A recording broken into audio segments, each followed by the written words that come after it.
Okay, so I know that at the beginning of the day you talked about this kind of vision for the way that social emotional assessment can support education.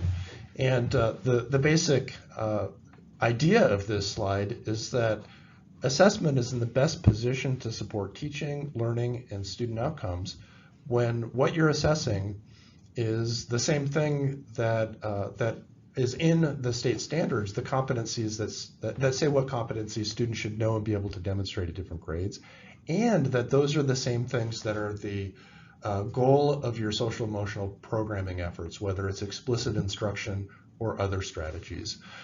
And I hope that you've seen that through the course of your conversation today, by reflecting on CellWeb data, making meaning of it, and making decisions then about what you're going to do to build on student strengths and address student needs, you have been putting this broad vision of the field of SEL into practice, which makes me very excited, and I hope it's exciting to you too.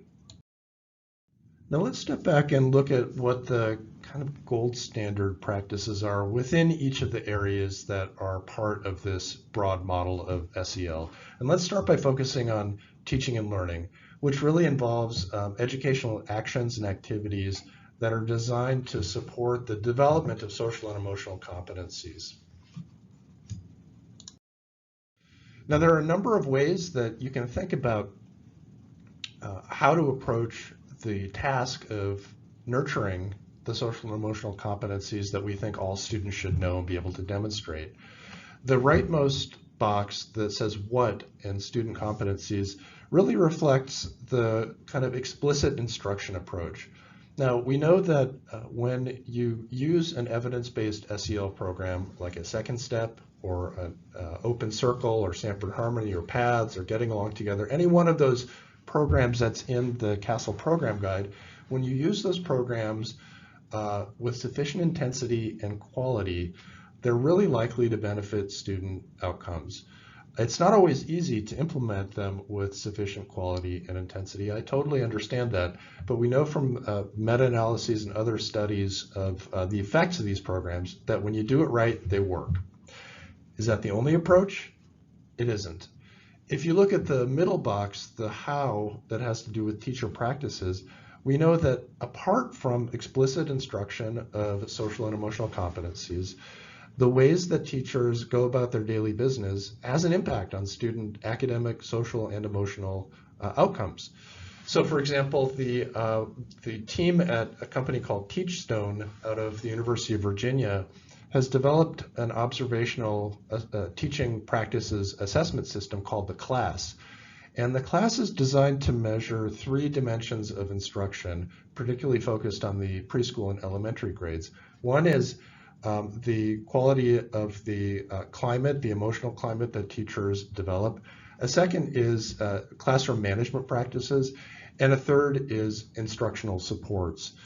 And what we know from their work and others is that the more teachers develop a warm and connected climate, the more they engage in effective classroom management strategies, and the more they provide interesting, rich instruction, the better kids tend to do not just academically, but also socially and emotionally. So we know that beyond just explicitly teaching students social and emotional competencies, what teachers do as a matter of course makes a big difference. And finally, if you go to the leftmost box that says who and teacher well-being, the teacher's own social emotional competence and resilience makes a big difference.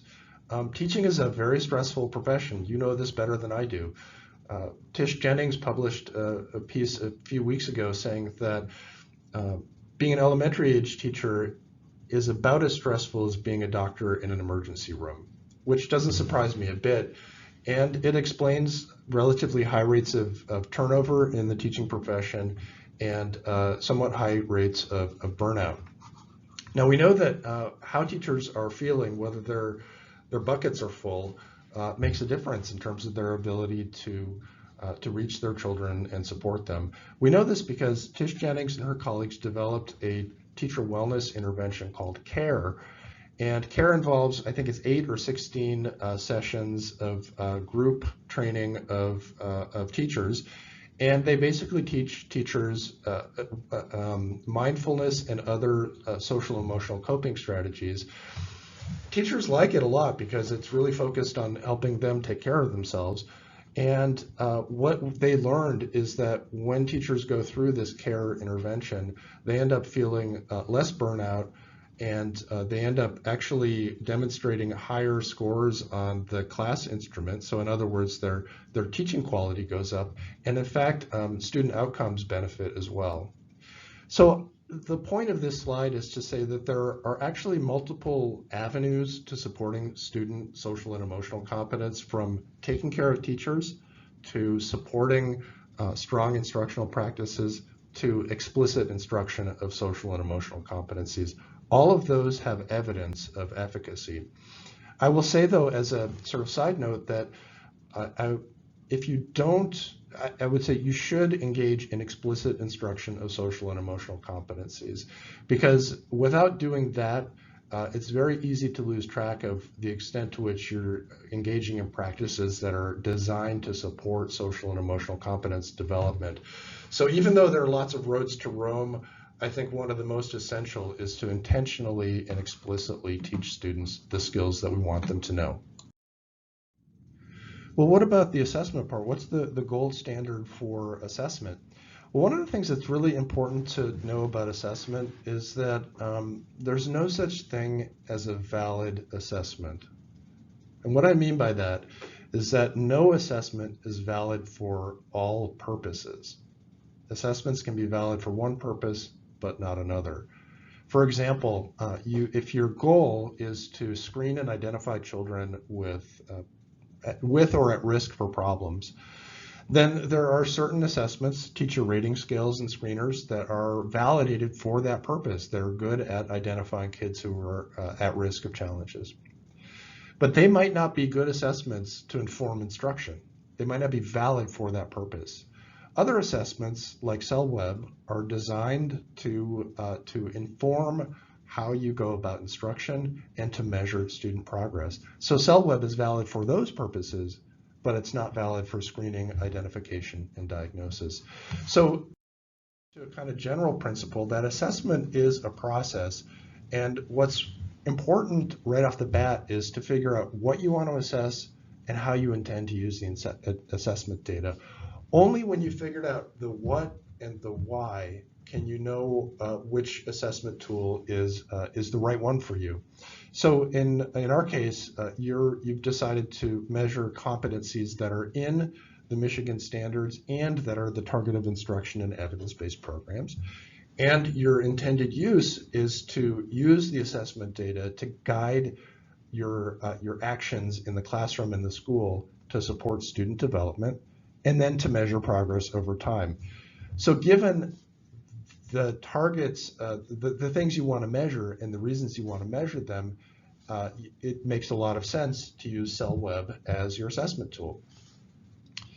So once you've selected the assessment, the other piece, and this is what you've really been focused on today, is what do you do with the assessment data once they're gathered? Because it's a sure thing that that if you don't look at assessment data after they're collected, they're not going to do anything.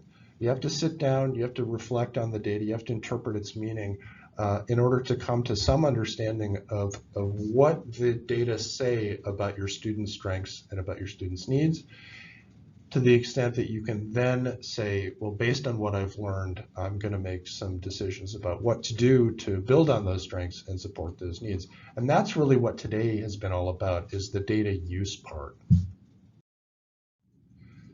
So really the point of that is that the gold standard for assessment is to be intentional throughout the process of assessment.